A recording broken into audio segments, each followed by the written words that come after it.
There are a lot of templates in CapCut that you can work with. So over here, once you open up the home page, you can go around and scroll down, and here you can see that there's different templates that you can choose from right here.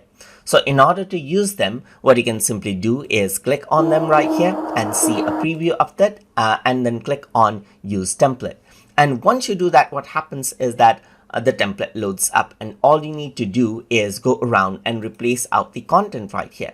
So there's new collection and so forth right here. There's like brand name right here and so forth. So what you can simply do is you can replace out the content with your own right here and edit it out as you like. So that is one way to edit out the template right here. And that is what you can do.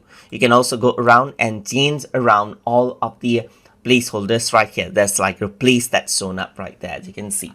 So the templates that you see right here are quite limited. And if you want more templates, then you can go around and click on view all right here. Or from the left hand side, you can go around and click on templates as well. And for different categories, you can find templates like, let's say there's memes right here, there's link videos right here, there's like business, fun play, status, and so forth, as you can see right here. So these are the different templates that you can utilize. And most of them are for shorts videos, which can be utilized for TikTok or for YouTube shorts right here. So you can see that there are a lot of templates that you can choose from, that you can get started with right here as well. So if I were to go around and create a blank canvas right here, then you can start everything from scratch over here. There's no template, but in template, you got all of the placeholders that you can simply replace. And that is simply how you can go around and utilize templates inside of CapCut.